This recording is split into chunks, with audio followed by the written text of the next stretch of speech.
श्रीगणपत्यथर्वशीर्ष हरिः ॐ नमस्ते गणपतये।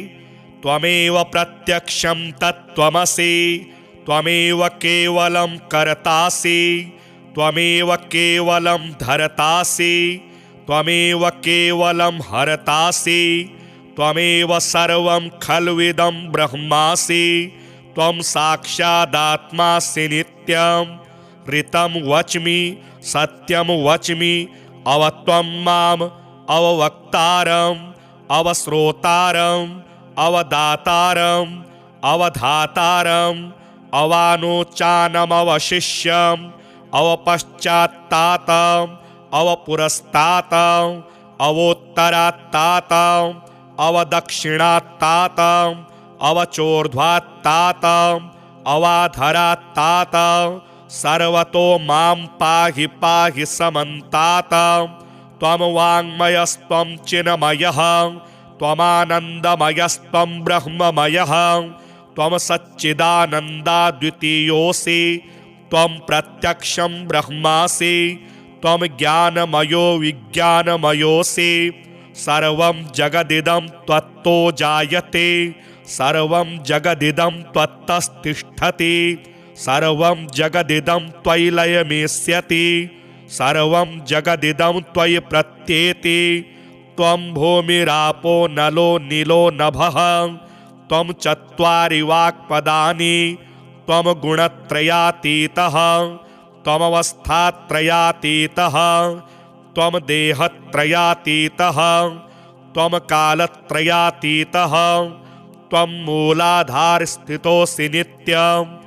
त्वं शक्तित्रयात्मकः, त्वां योगिनो ध्यायन्ति नित्यं। त्वं ब्रह्मा त्वं विष्णुस्त्वं रुद्रस्त्वं इन्द्रस्त्वं अग्निस्त्वं वायुस्त्वं सूर्यस्त्वं चन्द्रमास्त्वं ब्रह्म भूर्भुवः स्वरोमा। गणादिं पूर्वमुच्चार्य वर्णादिं तदनन्तरम् अनुस्वारः परतरः अर्धेन्दुलसितं तारेण ऋद्धम् एतत्तौ मनुस्वरूपं। गकारः पूर्वरूपम्, अकारो मध्यमरूपम्, अनुस्वारश्चान्त्यरूपम्, बिन्दुरुत्तररूपम्, नादः सन्धानं, संहिता सन्धिः। शेषा गणेशविद्या गणकऋषिः निच्चिद्गायत्री छन्दः गणपतिर्देवता। ॐ गं गणपतये नमः।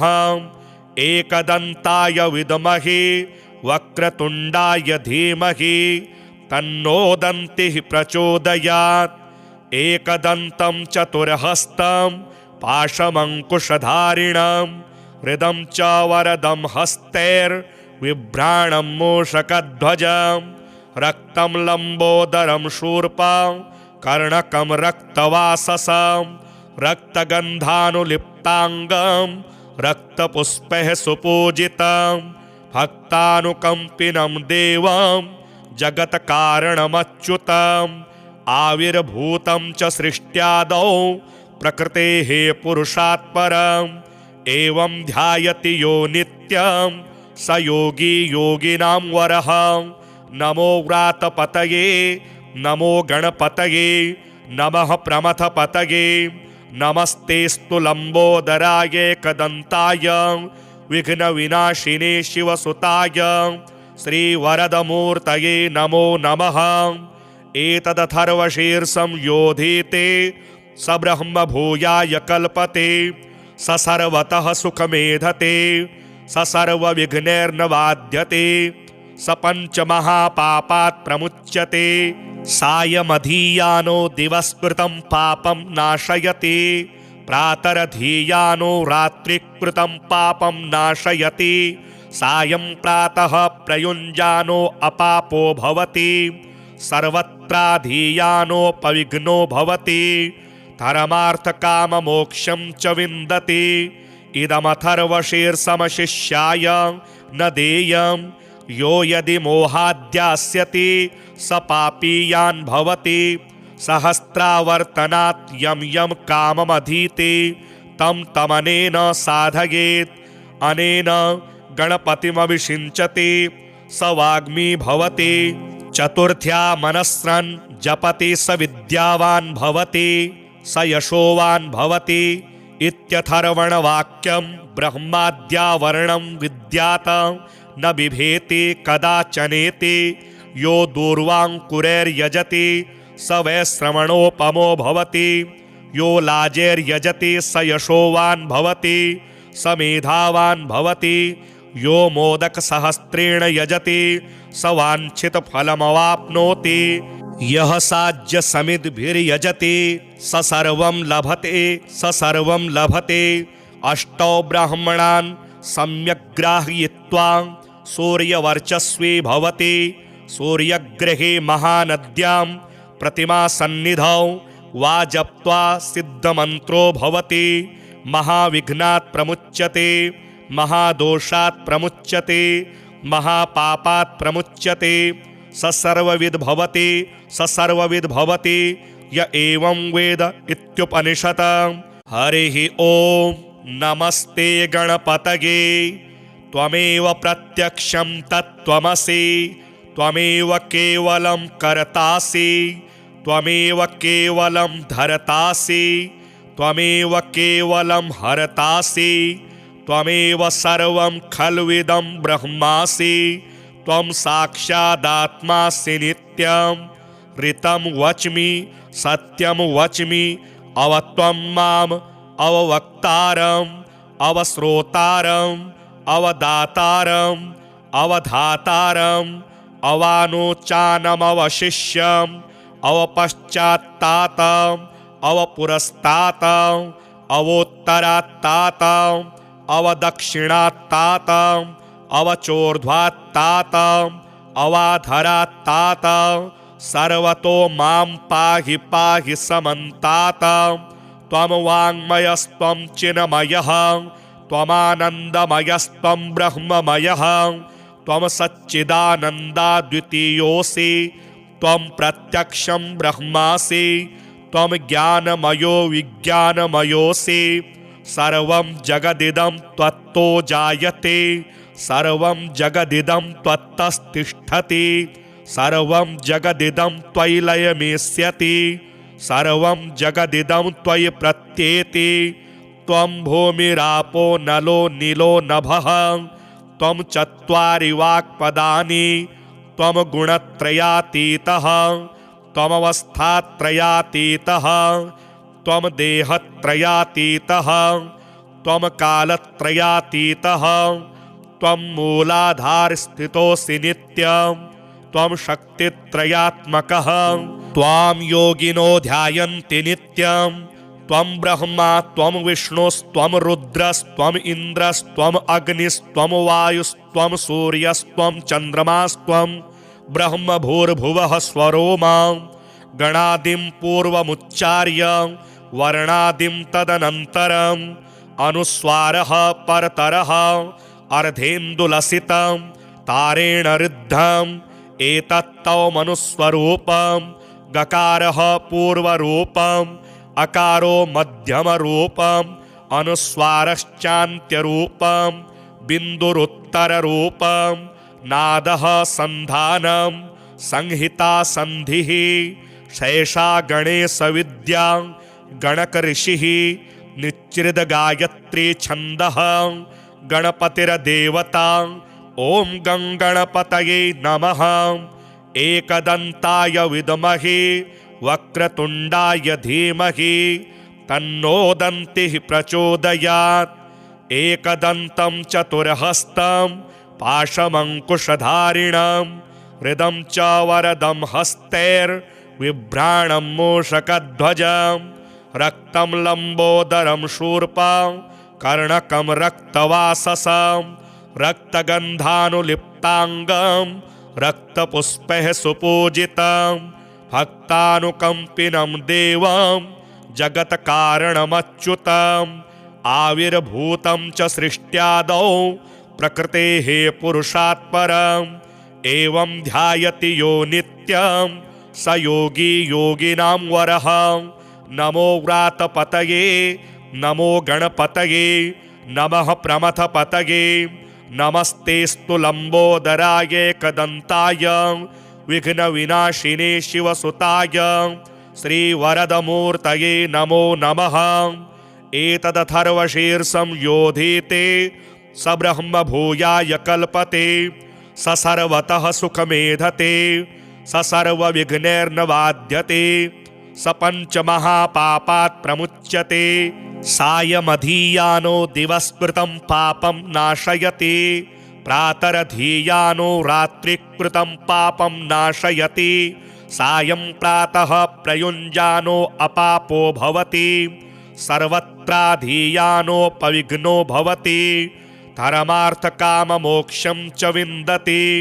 इदमथर्वशीर्षमशिष्याय न देयं यो यदि मोहाद्यास्यति स पापीयान् भवति सहस्रावर्तनात् यं यं काममधीते तं तमनेन साधयेत् अनेन गणपतिमभिषिञ्चति स वाग्मी भवति। चतुर्थ्या मनस्रन् जपति स विद्यावान् भवति स यशोवान् भवति इत्यथर्वणवाक्यं ब्रह्माद्यावर्णं विद्यात न बिभेति कदाचनेति यो दूर्वाङ्कुरैर्यजति स वैश्रवणोपमो भवति यो लाजैर्यजति स यशोवान् भवति स मेधावान् भवति यो मोदकसहस्रेण यजति स वाञ्छितफलमवाप्नोति यः साज्यसमिद्भिर्यजति स सर्वं लभते। अष्टौ ब्राह्मणान् सम्यग्राहयित्वा सूर्यवर्चस्वी भवति सूर्यग्रहे महानद्यां प्रतिमासन्निधौ वा जप्त्वा सिद्धमन्त्रो भवति महाविघ्नात् प्रमुच्यते महादोषात् प्रमुच्यते महापापात् प्रमुच्यते स सर्वविद् भवति य एवं वेद इत्युपनिषत्। हरिः ओम नमस्ते गणपतये त्वमेव प्रत्यक्षं तत्त्वमसि त्वमेव केवलं कर्तासि त्वमेव केवलं धर्तासि त्वमेव केवलं हरतासि त्वमेव सर्वं खल्विदं ब्रह्मासि त्वं साक्षादात्मासि नित्यं ऋतं वच्मि सत्यं वच्मि अवत्वं माम् अववक्तारम् अवश्रोतारम् अवदातारम् अवधातारम् अवानोचानमवशिष्यम् अवपश्चात्तातम् अवपुरस्तातम् अवोत्तरात्तातम् अवदक्षिणात्तातम् अवचोर्ध्वात्तातम् अवाधरात्तातम् सर्वतो मां पाहि पाहि समन्तातम् त्वं वाङ्मयस्त्वं चिन्मयः त्वमानन्दमयस्त्वं ब्रह्ममयः त्वं सच्चिदानन्दाद्वितीयोऽसि त्वं प्रत्यक्षं ब्रह्मासि त्वं ज्ञानमयो विज्ञानमयोऽसि सर्वं जगदिदं त्वत्तो जायते सर्वं जगदिदं त्वत्तस्तिष्ठति सर्वं जगदिदं त्वयि लयमेष्यति सर्वं जगदिदं त्वयि प्रत्येति त्वं भूमिरापो नलो नीलो नभः त्वं चत्वारि वाक्पदानि त्वं गुणत्रयातीतः त्वमवस्थात्रयातीतः त्वं देहत्रयातीतः त्वं कालत्रयातीतः त्वं मूलाधारस्थितोऽसि नित्यं त्वं शक्तित्रयात्मकः त्वां योगिनो ध्यायन्ति नित्यं त्वं ब्रह्मा त्वं विष्णुस्त्वं रुद्रस्त्वम् इन्द्रस्त्वम् अग्निस्त्वं वायुस्त्वं सूर्यस्त्वं चन्द्रमास्त्वं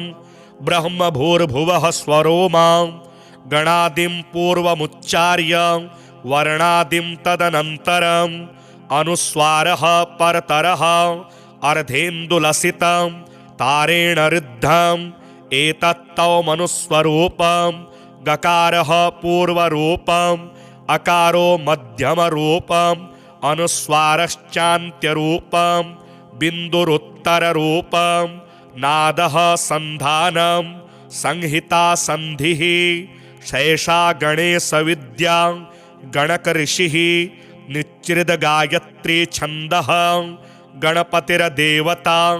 ॐ गं गणपतये नमः। एकदन्ताय विद्महे वक्रतुण्डाय धीमहि तन्नो दन्तिः प्रचोदयात्।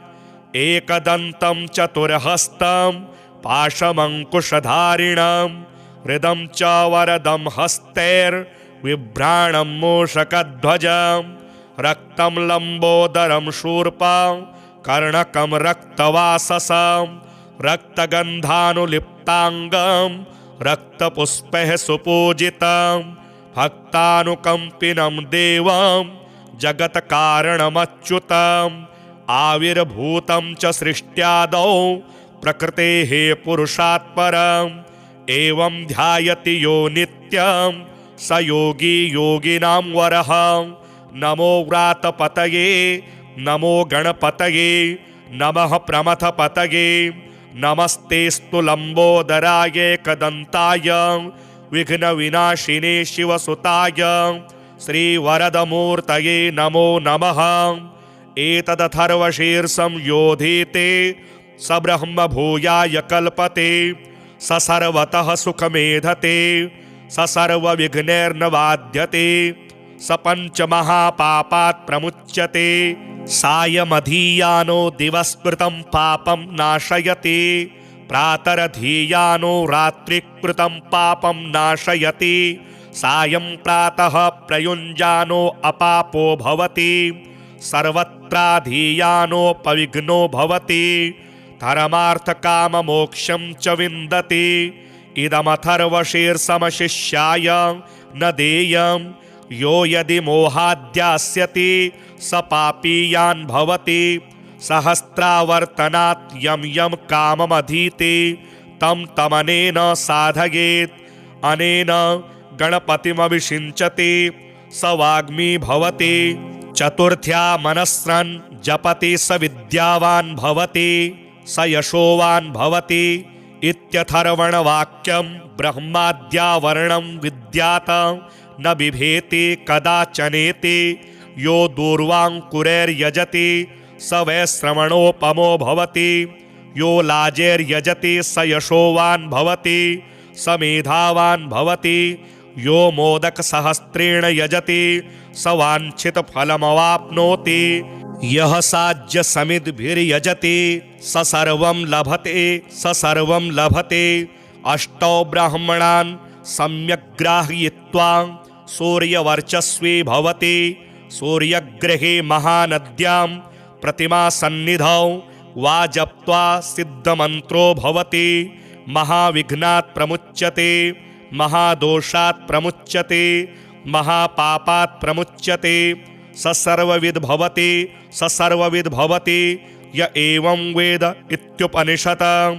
हरिः ॐ नमस्ते गणपतये त्वमेव प्रत्यक्षं तत्त्वमसि त्वमेव केवलं कर्तासि त्वमेव केवलं धर्तासि त्वमेव केवलं हरतासि त्वमेव सर्वं खल्विदं ब्रह्मासि त्वं साक्षादात्मासि नित्यं ऋतं वच्मि सत्यं वच्मि अवत्वं माम् अववक्तारम् अवश्रोतारम् अवदातारम् अवधातारम् अवानोचानमवशिष्यम् अवपश्चात्तातम् अवपुरस्तातम् अवोत्तरात्तातम् अवदक्षिणात्तातम् अवचोर्ध्वात्तातम् अवाधरात्तातम् सर्वतो मां पाहि पाहि समन्तातम् त्वं वाङ्मयस्त्वं चिन्मयः त्वमानन्दमयस्त्वं ब्रह्ममयः त्वं सच्चिदानन्दाद्वितीयोऽसि त्वं प्रत्यक्षं ब्रह्मासि त्वं ज्ञानमयो विज्ञानमयोऽसि सर्वं जगदिदं त्वत्तो जायते सर्वं जगदिदं त्वत्तस्तिष्ठति सर्वं जगदिदं त्वयि लयमेष्यति सर्वं जगदिदं त्वयि प्रत्येति त्वं भूमिरापो नलो नीलो नभः त्वं चत्वारि वाक्पदानि त्वं गुणत्रयातीतः त्वमवस्थात्रयातीतः त्वं देहत्रयातीतः त्वं कालत्रयातीतः त्वं मूलाधारस्थितोऽसि नित्यं त्वं शक्तित्रयात्मकः त्वां योगिनो ध्यायन्ति नित्यं त्वं ब्रह्मा त्वं विष्णुस्त्वं रुद्रस्त्वम् इन्द्रस्त्वम् अग्निस्त्वं वायुस्त्वं सूर्यस्त्वं चन्द्रमास्त्वं ब्रह्म भूर्भुवः स्वरोमां गणादिं पूर्वमुच्चार्य वर्णादिं तदनन्तरम् अनुस्वारः परतरः अर्धेन्दुलसितं तारेण ऋद्धम् एतत्तवमनुस्वरूपं गकारः पूर्वरूपम् अकारो मध्यमरूपम् अनुस्वारश्चान्त्यरूपम् बिन्दुरुत्तररूपम् नादः सन्धानं संहिता सन्धिः शेषा गणेशविद्या गणकऋषिः निच्चिद्गायत्री छन्दः गणपतिर्देवता ॐ गणपतये नमः। एकदन्ताय विद्महे वक्रतुण्डाय धीमहि तन्नो दन्तिः प्रचोदयात्।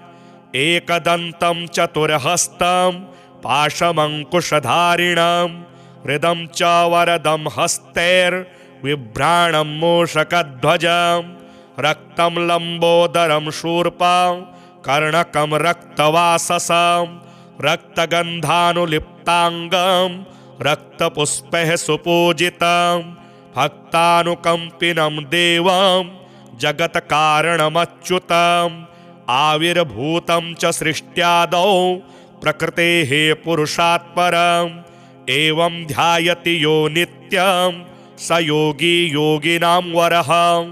नमो व्रातपतये नमो गणपतये नमः प्रमथपतये नमस्तेस्तु लम्बोदराय एकदन्ताय विघ्नविनाशिने शिवसुताय श्रीवरदमूर्तये नमो नमः। एतदथर्वशीर्षं योधीते स ब्रह्म भूयाय कल्पते स सर्वतः सुखमेधते स सर्वविघ्नैर्न बाध्यते स पञ्चमहापापात् प्रमुच्यते सायमधीयानो दिवस्कृतं पापं नाशयति प्रातरधीयानो रात्रिकृतं पापं नाशयति सायं प्रातः प्रयुञ्जानो अपापो भवति सर्वत्राधीयानोपविघ्नो भवति धर्मार्थकाममोक्षं च विन्दति। इदमथर्वशीर्षमशिष्याय न देयं यो यदि मोहाद्यास्यति स पापीयान् भवति सहस्रावर्तनात् यं यं काममधीते तं तमनेन साधयेत् अनेन गणपतिमभिषिञ्चति स वाग्मी भवति चतुर्थ्या मनस्रन् जपति स विद्यावान् भवति स यशोवान् भवति इत्यथर्वणवाक्यं ब्रह्माद्यावर्णं विद्यात न बिभेति कदाचनेति यो दूर्वाङ्कुरैर्यजति स वैश्रवणोपमो भवति यो लाजैर्यजति स यशोवान् भवति स मेधावान् भवति यो मोदकसहस्रेण यजति स वाञ्छितफलमवाप्नोति यः साज्यसमिद्भिर्यजति स सर्वं लभते स सर्वं लभते। अष्टौ ब्राह्मणान् सम्यग्राहयित्वा सूर्यवर्चस्वी भवति सूर्यग्रहे महानद्यां प्रतिमासन्निधौ वा जप्त्वा सिद्धमन्त्रो भवति महाविघ्नात् प्रमुच्यते महादोषात् प्रमुच्यते महापापात् प्रमुच्यते स सर्वविद् भवति स सर्वविद् भवति य एवं वेद इत्युपनिषत्। हरिः ॐ नमस्ते गणपतये त्वमेव प्रत्यक्षं तत्त्वमसि त्वमेव केवलं कर्तासि त्वमेव केवलं धर्तासि त्वमेव केवलं हरतासि त्वमेव सर्वं खल्विदं ब्रह्मासि त्वं साक्षादात्मासि नित्यं ऋतं वच्मि सत्यं वच्मि अव त्वं माम् अववक्तारं अवश्रोतारम् अवदातारम् अवधातारम् अवानोचानमवशिष्यम् अवपश्चात्तातम् अवपुरस्तातम् अवोत्तरात्तातम् अवदक्षिणात्तातम् अवचोर्ध्वात्तातम् अवाधरात्तातम् सर्वतो मां पाहि पाहि समन्तातम् त्वं वाङ्मयस्त्वं चिन्मयः त्वमानन्दमयस्त्वं ब्रह्ममयः त्वं सच्चिदानन्दाद्वितीयोऽसि त्वं प्रत्यक्षं ब्रह्मासि त्वं ज्ञानमयो विज्ञानमयोऽसि सर्वं जगदिदं त्वत्तो जायते सर्वं जगदिदं त्वत्तस्तिष्ठति सर्वं जगदिदं त्वयि लयमेष्यति सर्वं जगदिदं त्वयि प्रत्येति त्वं भूमिरापो नलो नीलो नभः त्वं चत्वारि वाक्पदानि त्वं गुणत्रयातीतः त्वमवस्थात्रयातीतः त्वं देहत्रयातीतः त्वं कालत्रयातीतः त्वं मूलाधारस्थितोऽसि नित्यं त्वं शक्तित्रयात्मकः त्वां योगिनो ध्यायन्ति नित्यं त्वं ब्रह्मा त्वं विष्णुस्त्वं रुद्रस्त्वम् इन्द्रस्त्वम् अग्निस्त्वं वायुस्त्वं सूर्यस्त्वं चन्द्रमास्त्वं ब्रह्म भूर्भुवः स्वरोमा गणादिं पूर्वमुच्चार्य वर्णादिं तदनन्तरम् अनुस्वारः परतरः अर्धेन्दुलसितं तारेण ऋद्धम् एतत्तवमनुस्वरूपं गकारः पूर्वरूपम् अकारो मध्यमरूपम् अनुस्वारश्चान्त्यरूपं बिन्दुरुत्तररूपं नादः सन्धानं संहिता सन्धिः शेषा गणेशविद्या गणकऋषिः निच्चिद्गायत्री छन्दः गणपतिर्देवता ॐ गणपतये नमः एकदन्ताय विद्महे वक्रतुण्डाय धीमहि तन्नो दन्तिः प्रचोदयात् एकदन्तं चतुर्हस्तं पाशमङ्कुशधारिणं हृदं च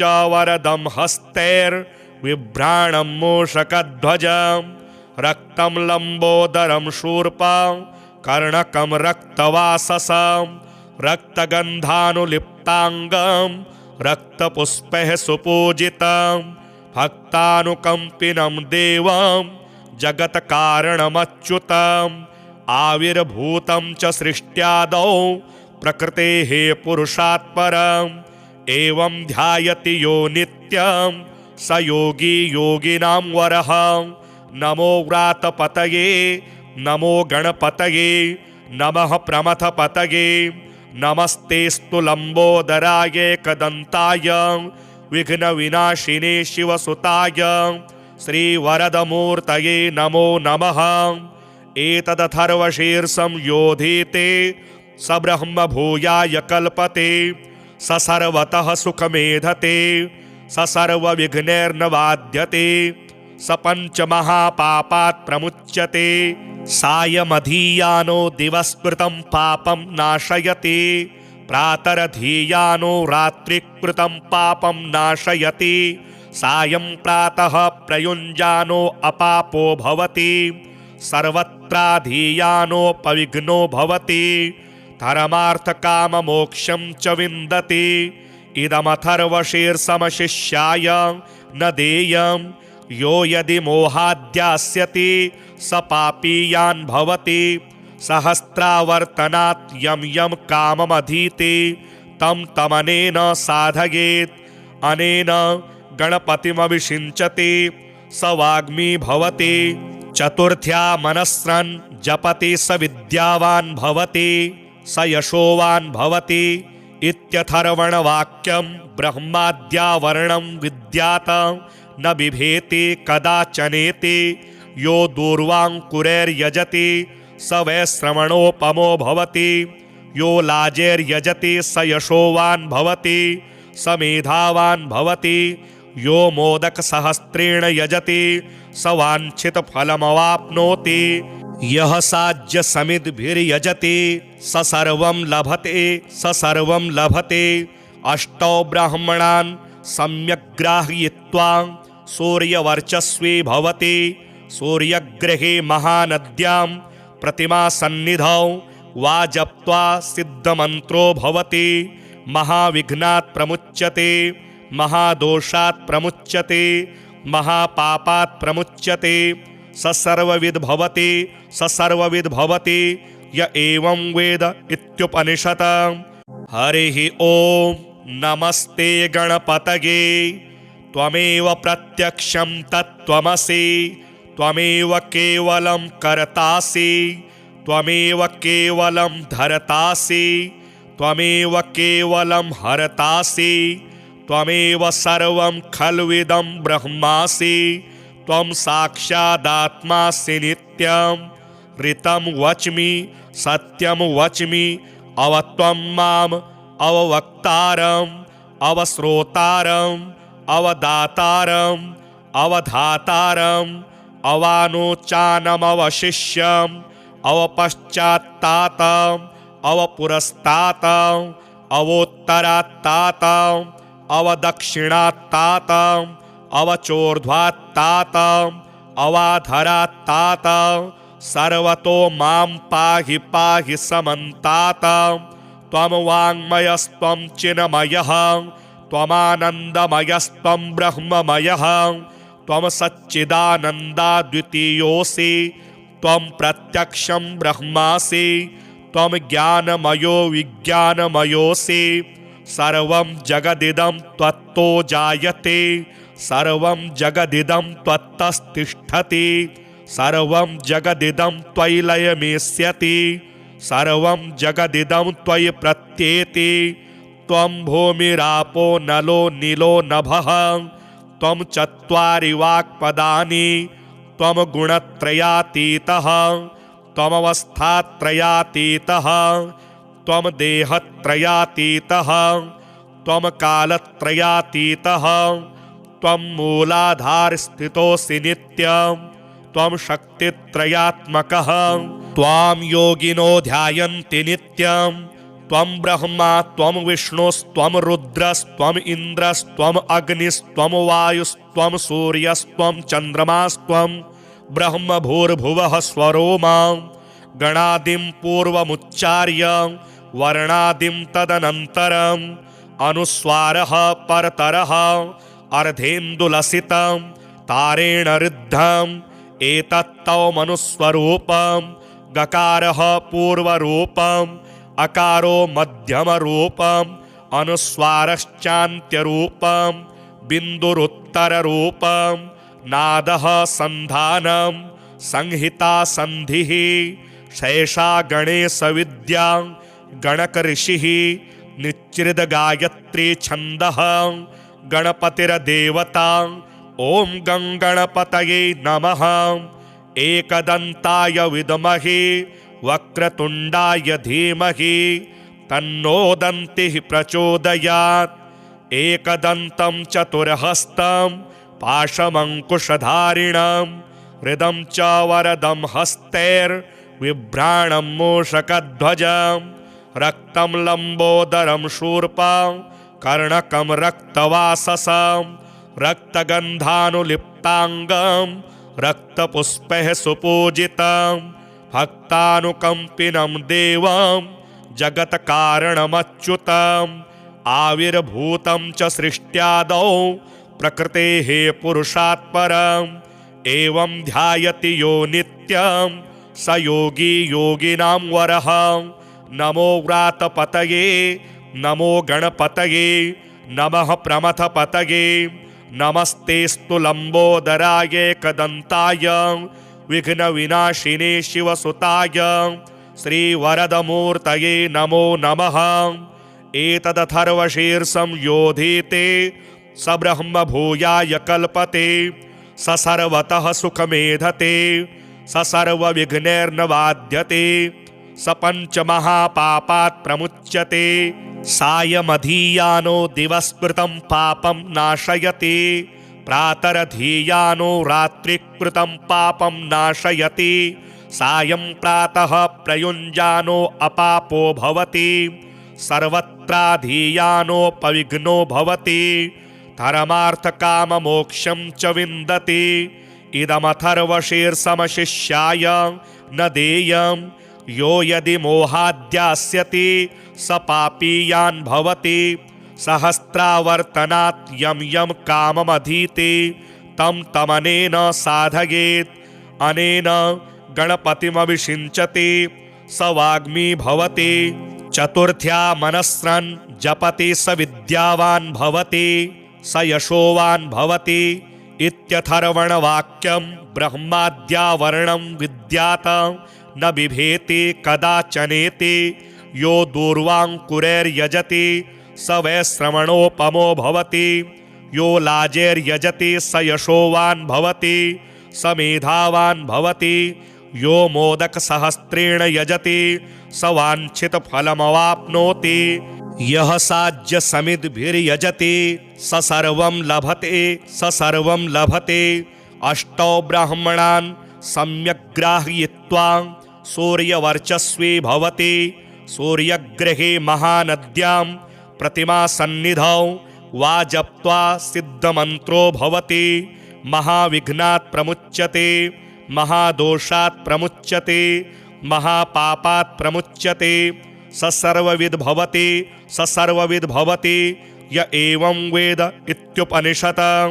हरिः ओम नमस्ते गणपतये त्वमेव प्रत्यक्षं तत्त्वमसि त्वमेव केवलं कर्तासि त्वमेव केवलं धर्तासि त्वमेव केवलं हरतासि त्वमेव सर्वं खल्विदं ब्रह्मासि त्वं साक्षादात्मासि नित्यं ऋतं वच्मि सत्यं वच्मि अवत्वं माम् अववक्तारम् अवश्रोतारम् अवदातारम् अवधातारम् अवानोचानमवशिष्यम् अवपश्चात्तातम् अवपुरस्तातम् अवोत्तरात्तातम् अवदक्षिणात्तातम् अवचोर्ध्वात्तातम् अवाधरात्तातम् सर्वतो मां पाहि पाहि समन्तातम् त्वं वाङ्मयस्त्वं चिन्मयः त्वमानन्दमयस्त्वं ब्रह्ममयः त्वं सच्चिदानन्दाद्वितीयोऽसि त्वं प्रत्यक्षं ब्रह्मासि त्वं ज्ञानमयो विज्ञानमयोऽसि सर्वं जगदिदं त्वत्तो जायते सर्वं जगदिदं त्वत्तस्तिष्ठति सर्वं जगदिदं त्वयि लयमेष्यति सर्वं जगदिदं त्वयि प्रत्येति त्वं भूमिरापो नलो नीलो नभः त्वं चत्वारि वाक्पदानि त्वं गुणत्रयातीतः त्वमवस्थात्रयातीतः त्वं देहत्रयातीतः त्वं कालत्रयातीतः त्वं मूलाधारस्थितोऽसि नित्यं त्वं शक्तित्रयात्मकः त्वां योगिनो ध्यायन्ति नित्यं त्वं ब्रह्मा त्वं विष्णुस्त्वं रुद्रस्त्वम् इन्द्रस्त्वम् अग्निस्त्वं वायुस्त्वं सूर्यस्त्वं चन्द्रमास्त्वं ब्रह्म भूर्भुवः स्वरो मां गणादिं पूर्वमुच्चार्य वर्णादिं तदनन्तरम् अनुस्वारः परतरः अर्धेन्दुलसितं तारेण ऋद्धम् एतत्तौ मनुस्वरूपं गकारः पूर्वरूपम् अकारो मध्यमरूपम् अनुस्वारश्चान्त्यरूपम् बिन्दुरुत्तररूपम् नादः सन्धानं संहिता सन्धिः शेषा गणेशविद्या गणकऋषिः निच्चिद्गायत्री छन्दः गणपतिर्देवता ॐ गं गणपतये नमः एकदन्ताय विद्महे वक्रतुण्डाय धीमहि तन्नो दन्तिः प्रचोदयात् एकदन्तं चतुर्हस्तं पाशमङ्कुशधारिणं हृदं च वरदं हस्तैर्बिभ्राणं मूषकध्वजं रक्तं लम्बोदरं शूर्पं कर्णकं रक्तवाससं रक्तगन्धानुलिप्ताङ्गं रक्तपुष्पैः सुपूजितं भक्तानुकम्पिनं देवं जगत्कारणमच्युतम् आविर्भूतं च सृष्ट्यादौ प्रकृतेः पुरुषात् परम् एवं ध्यायति यो नित्यं स योगी योगिनां वरः। नमो व्रातपतये नमो गणपतये नमः प्रमथपतये नमस्तेस्तु लम्बोदराय एकदन्ताय विघ्नविनाशिने शिवसुताय श्रीवरदमूर्तये नमो नमः। एतदथर्वशीर्षं योधीते स ब्रह्म भूयाय कल्पते स सर्वतः सुखमेधते स सर्वविघ्नैर्न बाध्यते स पञ्चमहापापात् प्रमुच्यते सायमधीयानो दिवस्कृतं पापं नाशयति प्रातरधीयानो रात्रिकृतं पापं नाशयति सायं प्रातः प्रयुञ्जानो अपापो भवति सर्वत्राधीयानोपविघ्नो भवति धर्मार्थकाममोक्षं च विन्दति। इदमथर्वशीर्षमशिष्याय न देयं यो यदि मोहाद्यास्यति स पापीयान् भवति सहस्रावर्तनात् यं यं काममधीते तं तमनेन साधयेत् अनेन गणपतिमभिषिञ्चति स वाग्मी भवति चतुर्थ्या मनस्रन् जपति स विद्यावान् भवति स यशोवान् भवति इत्यथर्वणवाक्यं ब्रह्माद्यावर्णं विद्यात न बिभेति कदाचनेति यो दूर्वाङ्कुरैर्यजति स वैश्रवणोपमो भवति यो लाजैर्यजति स यशोवान् भवति स मेधावान् भवति यो मोदकसहस्रेण यजति स वाञ्छितफलमवाप्नोति यः साज्यसमिद्भिर्यजति स सर्वं लभते स सर्वं लभते। अष्टौ ब्राह्मणान् सम्यग्राहयित्वा सूर्यवर्चस्वी भवति सूर्यग्रहे महानद्यां प्रतिमासन्निधौ वा जप्त्वा सिद्धमन्त्रो भवति महाविघ्नात् प्रमुच्यते महादोषात् प्रमुच्यते महापापात् प्रमुच्यते स सर्वविद् भवति स सर्वविद् भवति य एवं वेद इत्युपनिषत्। हरिः ॐ नमस्ते गणपतये त्वमेव प्रत्यक्षं तत्त्वमसि त्वमेव केवलं कर्तासि त्वमेव केवलं धर्तासि त्वमेव केवलं हरतासि त्वमेव सर्वं खल्विदं ब्रह्मासि त्वं साक्षादात्मासि नित्यं ऋतं वच्मि सत्यं वच्मि अवत्वं माम् अववक्तारम् अवश्रोतारम् अवदातारम् अवधातारम् अवानोचानमवशिष्यम् अवपश्चात्तातम् अवपुरस्तातम् अवोत्तरात्तातम् अवदक्षिणात्तातम् अवचोर्ध्वात्तातम् अवाधरात्तातम् सर्वतो मां पाहि पाहि समन्तातम् त्वं वाङ्मयस्त्वं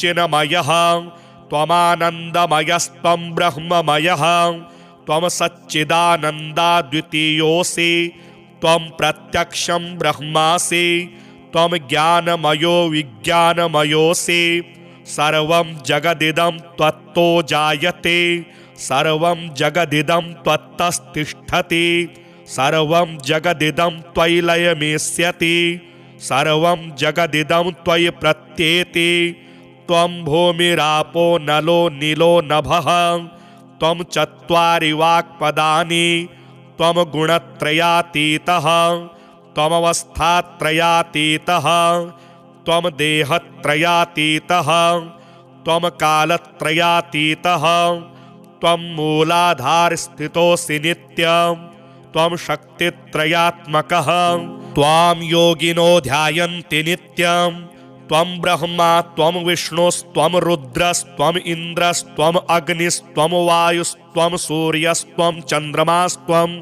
ब्रह्म भूर्भुवः स्वरो मां गणादिं पूर्वमुच्चार्य वर्णादिं तदनन्तरम् अनुस्वारः परतरः अर्धेन्दुलसितं तारेण ऋद्धम् एतत्तौ मनुस्वरूपम् गकारः पूर्वरूपम् अकारो मध्यमरूपम् अनुस्वारश्चान्त्यरूपम् बिन्दुरुत्तररूपम् नादः संधानम् संहिता संधिः शेषा गणेशविद्या गणकऋषिः निच्चिद्गायत्री छन्दः गणपतिर्देवता।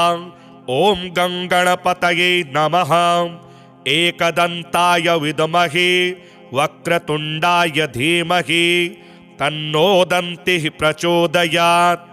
एकदन्तं चतुर्हस्तं पाशमङ्कुशधारिणं हृदं च वरदं हस्तैर्बिभ्राणं मूषकध्वजं रक्तं लम्बोदरं शूर्पं कर्णकं रक्तवाससं रक्तगन्धानुलिप्ताङ्गं रक्तपुष्पैः सुपूजितं भक्तानुकम्पिनं देवं जगत्कारणमच्युतम् आविर्भूतं च सृष्ट्यादौ प्रकृतेः पुरुषात् परम् एवं ध्यायति यो नित्यं स योगी योगिनां वरः। नमो व्रातपतये नमो गणपतये नमः प्रमथपतये नमस्तेस्तु लम्बोदराय एकदन्ताय विघ्नविनाशिने शिवसुताय श्रीवरदमूर्तये नमो नमः। एतदथर्वशीर्षं योधीते स ब्रह्म भूयाय कल्पते स सर्वतः सुखमेधते स सर्वविघ्नैर्नवाद्यते स पञ्चमहापापात् प्रमुच्यते सायमधीयानो दिवस्कृतं पापं नाशयति प्रातरधीयानो रात्रिकृतं पापं नाशयति सायं प्रातः प्रयुञ्जानो अपापो भवति सर्वत्राधीयानोपविघ्नो भवति धर्मार्थकाममोक्षं च विन्दति। इदमथर्वशीर्षमशिष्याय न देयं यो यदि मोहाद्यास्यति स पापीयान् भवति सहस्रावर्तनात् यं यं काममधीते तं तमनेन साधयेत् अनेन गणपतिमभिषिञ्चति स वाग्मी भवति। चतुर्थ्या मनस्रन् जपति स विद्यावान् भवति स यशोवान् भवति इत्यथर्वणवाक्यं ब्रह्माद्यावर्णं विद्यात न बिभेति कदाचनेति यो दूर्वाङ्कुरैर्यजति स वैश्रवणोपमो भवति यो लाजैर्यजति स यशोवान् भवति स मेधावान् भवति यो मोदकसहस्रेण यजति स वाञ्छितफलमवाप्नोति यः साज्यसमिद्भिर्यजति स सर्वं लभते स सर्वं लभते।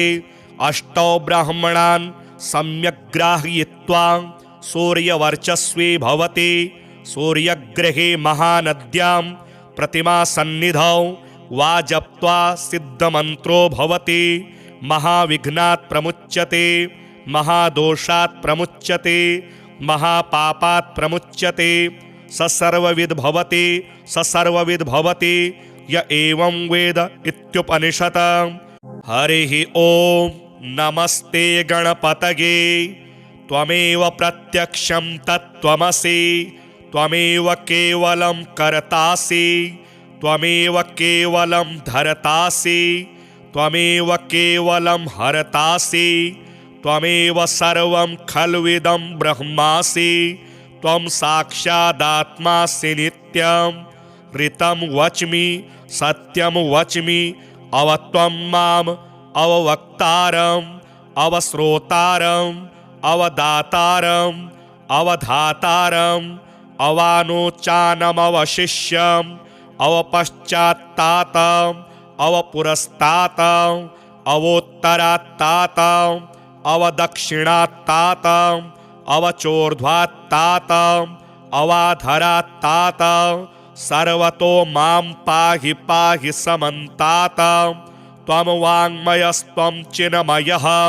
त्वमानन्दमयस्त्वं ब्रह्ममयः त्वं सच्चिदानन्दाद्वितीयोऽसि त्वं प्रत्यक्षं ब्रह्मासि त्वं ज्ञानमयो विज्ञानमयोऽसि सर्वं जगदिदं त्वत्तो जायते सर्वं जगदिदं त्वत्तस्तिष्ठति सर्वं जगदिदं त्वयि लयमेष्यति सर्वं जगदिदं त्वयि प्रत्येति त्वं भूमिरापो नलो नीलो नभः त्वं चत्वारि वाक्पदानि त्वं गुणत्रयातीतः त्वमवस्थात्रयातीतः त्वं देहत्रयातीतः त्वं कालत्रयातीतः त्वं मूलाधारस्थितोऽसि नित्यं त्वं शक्तित्रयात्मकः त्वां योगिनो ध्यायन्ति नित्यं त्वं ब्रह्मा त्वं विष्णुस्त्वं रुद्रस्त्वम् इन्द्रस्त्वम् अग्निस्त्वं वायुस्त्वं सूर्यस्त्वं चन्द्रमास्त्वं